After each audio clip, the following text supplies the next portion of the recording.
बच्चों, आज हम मैथ एक्सरसाइज 6.2 के क्वेश्चंस को सॉल्व करने का मेथड समझेंगे। मैं आपको हर क्वेश्चन में कुछ कुछ हिंट दूंगा और कुछ क्वेश्चंस जो है मैं आपको अलग से सॉल्व करके भी बताऊंगा।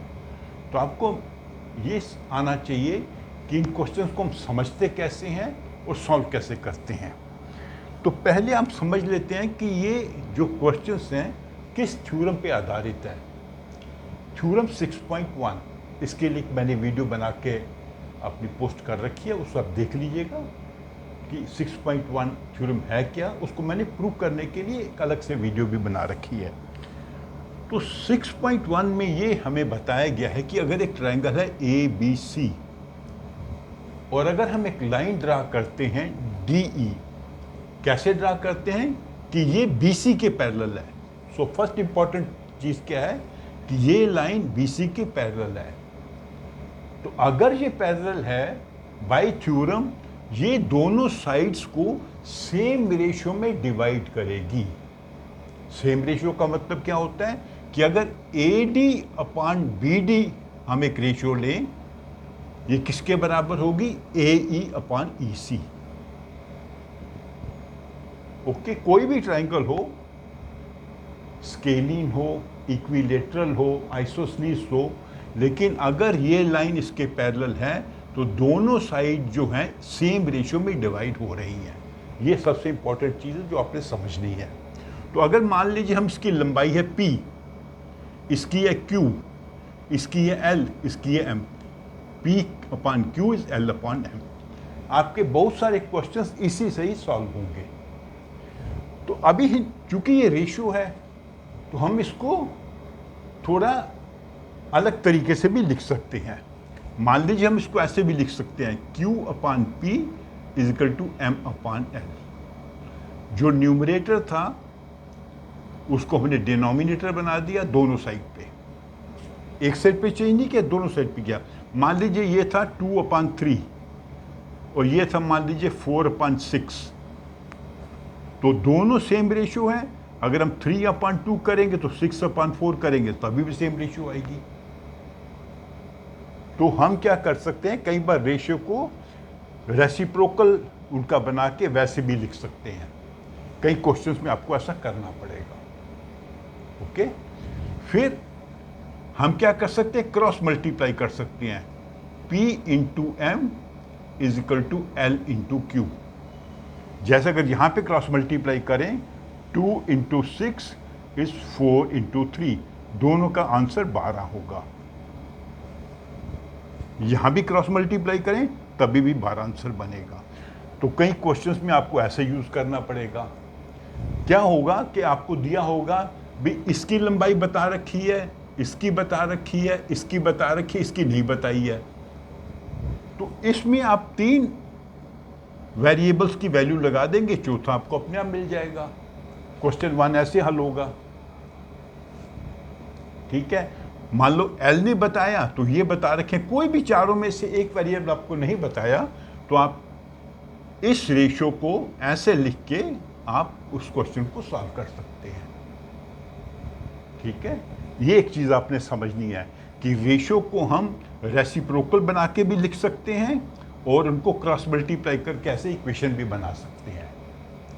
तो आपको क्वेश्चन देख के जनरली अगर आपको किसी साइड की लेंथ यूज करनी कैलकुलेट करनी है तो ऐसे आप कैलकुलेट करें। फिर एक और चीज मैं आपको समझाता हूं।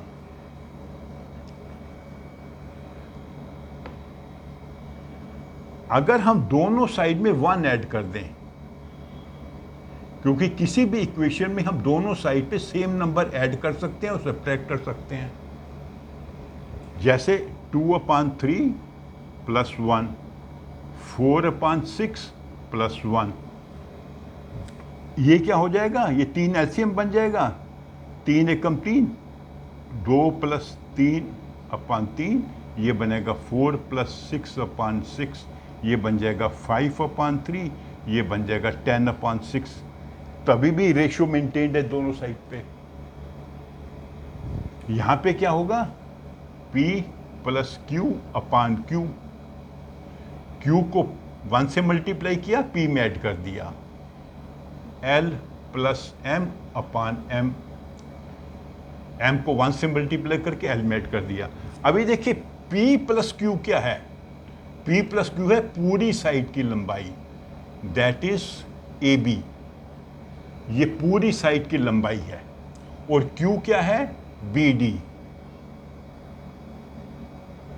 और LM क्या है, इसकी लंबाई और इसकी लंबाई किसके बराबर है, AC के बराबर है, AC अपान M क्या है, EC। तो कई बार आपको अपनी जो रेशियो को ऐसे चेंज करना पड़ेगा और क्वेश्चन को सॉल्व करना पड़ेगा, ये भी आपको याद रखना है। और यहां पे भी हम इसका फिर रेसिप्रोकल कर सकते हैं, मतलब इसको हम ऐसे भी लिख सकते हैं, BD upon AB is equal to EC upon AC। जैसे यहां पे 3 अपान 5 इज 6 अपान 10, तो रेशियो दोनों साइड पे मेंटेन हो रही है, इक्वल रेशियो है दोनों साइड पे, यहां भी इक्वल रेशियो है। तो इस रेशियो को आप ऐसे भी डिपिक्ट कर सकते हैं, ऐसे भी डिपिक्ट कर सकते हैं, जिसमें जो डिनोमिनेटर है वो पूरी साइड की लंबाई है और यहां भी पूरी साइड की लंबाई है। कई क्वेश्चंस में आपको ये वाला तरीका भी यूज करना पड़ेगा। फिर एक चीज आपने ध्यान रखनी है कि इन क्वेश्चंस में अगर आपको 2 ट्रायंगल दी गई होंगी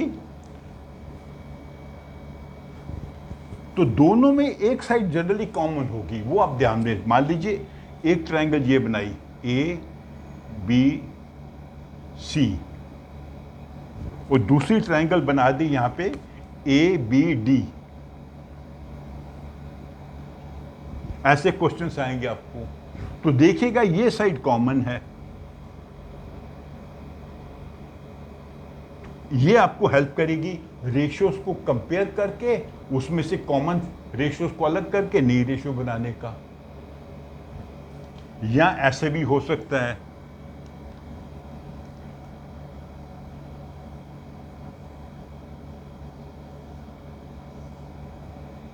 ठीक है,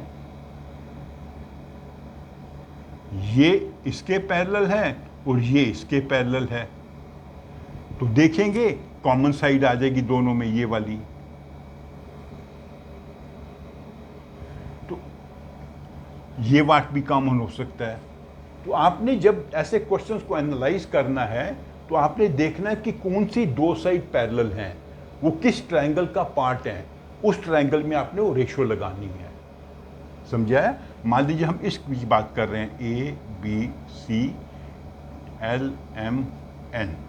अगर हम कहते हैं कि L और M और A और N पैरेलल हैं, ये लाइन इसके पैरेलल है, तो आपने इस ट्रायंगल में रेशियो लगानी है, इस ट्रायंगल में रेशियो लगानी है, इसकी रेशियो इसके बराबर, इसकी इसके बराबर, ठीक है। अगर हम ये कहते हैं कि ये साइड इसके पैरेलल है, तो फिर आप ये ट्रायंगल निकालेंगे ABC और इसकी रेशियो निकालेंगे यहां से, this upon this is this upon this. तो कई बार डायग्राम्स आपको थोड़ी कंफ्यूजिंग लगेंगी, लेकिन अगर आप सिर्फ उस ट्रायंगल पे फोकस करोगे जिसकी आपको बताया गया है कि एक साइड और एक लाइन पैरेलल हैं, तो वहां से आप धीरे धीरे चीज़ों को अलग कर पाओगे, समझ पाओगे, ठीक है। तो अब आ जाते हैं क्वेश्चंस पे।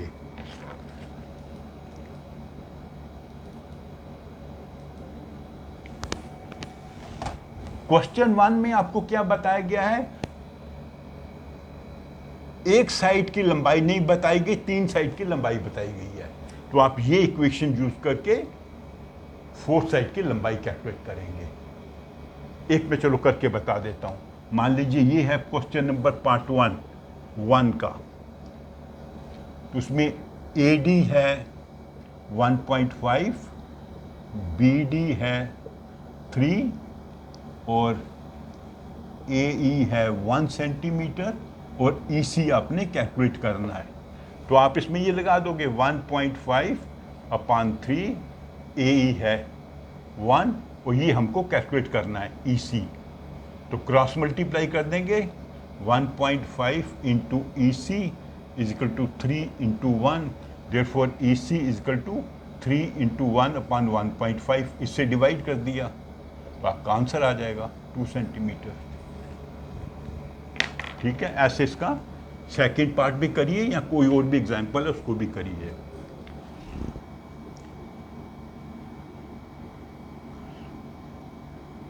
क्वेश्चन 2 में आपको क्या बताया गया है कि साइड्स की लंबाई बताई गई है, पार्ट्स की, इसकी लंबाई, इसकी लंबाई और इसकी लंबाई, इसकी लंबाई। ये आपको प्रूव करना है कि ये पैरेलल है कि नहीं है। तो पैरेलल कैसे प्रूव होगा?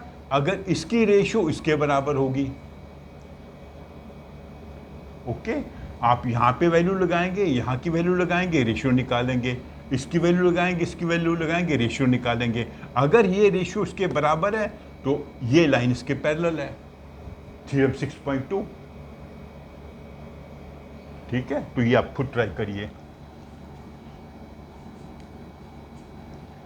क्वेश्चन नंबर 3 मैं आपको अलग से करके बताऊंगा। अब आ जाते हैं क्वेश्चन नंबर 4 पे। क्वेश्चन नंबर 4 पे क्या दिया है इन्होंने? एक डायग्राम बनाई है ABC, ABC, और उसमें एक लाइन है AE, और एक लाइन है DF, और एक लाइन है DE। तो इसमें गिवन क्या है? DE is parallel to AC। DE is parallel to AC। ये वाली लाइन जो है इसके पैरेलल है। तो ये लाइन इसके पैरेलल है तो आप क्या करोगे? ट्रायंगल आप लोगे ABC, जिसमें ये इसके पैरेलल है, बाकी लाइनों को भूल जाओगे। तो इसका एक पार्ट तो ये बना, दूसरा पार्ट ये बना, इसकी रेशियो निकालोगे। फिर यहाँ से पार्ट बना BE और दूसरा बना EC, ये वाला पार्ट, और इसकी रेशियो निकालोगे। ये दोनों रेशियोस इक्वल होनी चाहिए। क्यों इक्वल है? क्योंकि ये लाइन इसके पैरेलल है। फिर दूसरा क्या बताया उन्होंने?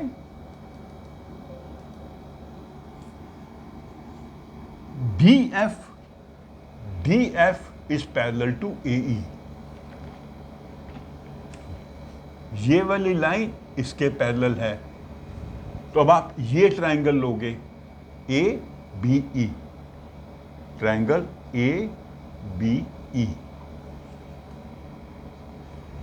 इस ट्रायंगल में ये साइड है एक जिसके दो पार्ट हैं, और दूसरी ये वाली है साइड, इसका ये पार्ट इसके बराबर है। इसके रेशियो निकालनी है, इसकी रेशियो और इसकी रेशियो। तब जब दोनों रेशियोस को कंपेयर करोगे तो आपको आपका आंसर मिल जाएगा 1 सेकंड में। आप खुद ट्राई करिए। तो मैंने आपको हिंट क्या दिया है कि जब ये लाइन इसके पैरेलल है तो इस ट्रायंगल से आपने रेशियो बनानी है, और जब DF पैरेलल है AE के, ये गिवन है, ये भी गिवन है। ये लाइन इसके पैरेलल है तो आप इस ट्रायंगल से रेशियो बनाएंगे। फिर ये लाइन इसके पैरेलल है तो इस ट्रायंगल से ABE, इस ट्रायंगल से आप रेशियो बनाएंगे। उसमें देखेंगे ये रेशियो दोनों में कॉमन होगी, क्योंकि ये साइड जो है दोनों ट्रायंगल्स में आ रही है। AB इस ट्रायंगल में भी आ रही है और इस ट्रायंगल में भी आ रही है। इस वाली रेशियो, ये वाली रेशियो दोनों में कॉमन होगी, उससे आपको आंसर मिल जाएगा। ठीक है, जैसे मैं आपको समझाता हूं, मैं क्वेश्चन नहीं करूंगा, आपको खुद करूंगा। मान लो हम कहें x/y is equal to L/m, फिर लिखे x/y is equal to A/b। तो ये एक रेशियो है, ये दूसरी रेशियो है, इसमें ये साइड कॉमन है। तो अगर ये इसके बराबर है, ये इसके बराबर है, तो L/m A/b के बराबर होगा। Things which are equal to same thing are equal to one another. दो चीज़ें हैं वो सेम थिंग के बराबर हैं तो आपस में भी बराबर होंगी।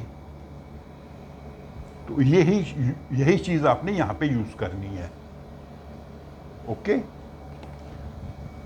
तो ये क्वेश्चन 4 का हिंट था आपको। मैंने मेथड बताया आपको कैसे सॉल्व करना है, खुद ट्राई करिए। अगर आपको दिक्कत लगती है आप मेरे कमेंट बॉक्स में लिखिए तो मैं आपको समझा दूंगा। क्वेश्चन 5 देख लेते हैं। देखिए ये भी जो है ना बड़ी आपको लग रही है, बना रखी इन्होंने मुश्किल सी डायग्राम, पर है बहुत सिंपल है।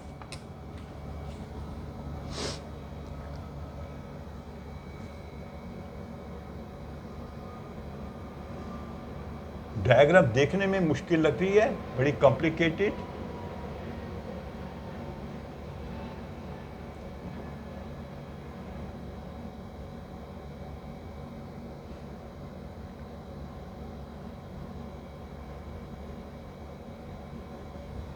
ये ट्रायंगल है ए बी, नहीं सॉरी इसमें ए बी सी, इसमें पी क्यू आर लिखा है,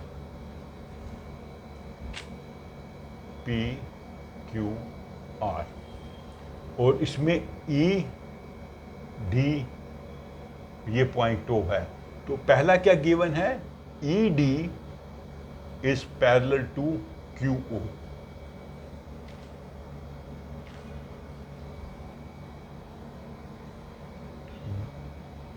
E D is parallel to Q O. तो ये किस ट्रायंगल के पार्ट है, ये पार्ट है ट्रायंगल पी क्यू ओ के। इस ट्रायंगल में ये लाइन इसके पैरेलल है, ये लाइन इसके पैरेलल है। तो जब लाइंस ये दोनों पैरेलल है मतलब ये वाला पार्ट की रेशो इस रेशो के बराबर होगी। ये एक साइड है, इसके दो पार्ट हैं, ये एक साइड है, इसके दो पार्ट हैं, ये रेशो इस रेशो के बराबर होगी। आपने ऐसे स्टेप बाय स्टेप समझना क्वेश्चन को। सेकंड क्या लिखा है उन्होंने, डी एफ। दूसरा लिखा है कि जो डी एफ है वो पैरेलल है ओ आर के। तो अगर ये पैरेलल है तो triangle P O R, P O R में ये साइड यहां पे डिवाइड हो रही है, ये साइड यहां पे डिवाइड हो रही है, इसकी रेशो इसकी रेशो के बराबर होगी। अब दोनों रेशोज में देखोगे ये बीच वाली रेशो कॉमन है। तो अगर बीच वाली रेशो कॉमन है तो ये दोनों रेशोज भी बराबर होंगी। और हमने प्रूव क्या करना है, हमने प्रूव करना है कि ई एफ जो है, प्रूव ई एफ जो है क्यू आर के पैरेलल है, ये हमने प्रूव करना है। ये तभी पैरेलल होंगी अगर P E upon E Q is equal to P F upon F R. अगर इस साइड की रेशो इस साइड के रेशो के बराबर है तो ये लाइन इसके पैरेलल होगी, थ्योरम 6.2। तो ये हम कैसे प्रूव करेंगे, ये दो ट्रायंगल, इस ट्रायंगल से एक रेशियो निकालेंगे, इस ट्रायंगल से रेशियो निकालेंगे, उन रेशियो से आप देखोगे ये अपने आप आपका आ जाएगा आंसर। जैसे हमने पिछले क्वेश्चन में किया था, जो मैंने आपको समझाया था, x upon Y is A upon B and x upon Y is L upon M. तो ये जो किसके बराबर है, ये इसके बराबर है, ये सेम है, तो a upon B is equal to L upon M. ये आप ऐसे प्रूव करेंगे। जब ये प्रूव हो गया तो इसका निष्कर्ष क्या निकलता है कि ये लाइन पैरेलल होनी चाहिए बाई थ्योरम 6.2। ओके, तो ये भी क्वेश्चन आप अटेम्प्ट करिए। ठीक है, तो ऐसा करते हैं, इसको यहां विराम देते हैं। मैं आपको बीच में एक क्वेश्चन 3 छोड़ा था वो मैं आपको करके समझा देता हूं, और जो बाकी के क्वेश्चंस हैं वो अलग वीडियोस में समझेंगे। तो अगर आपको मेरी वीडियो अच्छी लगी हो तो उसको लाइक करो, अपने फ्रेंड्स के साथ शेयर भी करो, और अगर आपने मेरा चैनल सब्सक्राइब नहीं किया अभी तक तो उसको सब्सक्राइब भी करो। Thank you.